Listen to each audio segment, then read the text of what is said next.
შეხედახის ვაკანა საჰაბათუ რადიალლაჰუ ანჰუმ ალ-ყურაუ. საჰაბები ვინები იყვნენ ყურანის მცოდნეები.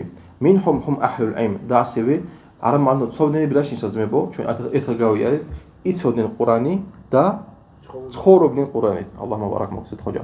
لأنهم لا يتجاوزون 10 آيات حتى يتعلموها وما فيها من العلم والعمل. აი ეს არის ძალიან მნიშვნელოვანი მომენტი ძმებო. იმიტომ რომ საჰაბების ადათი რა იყო?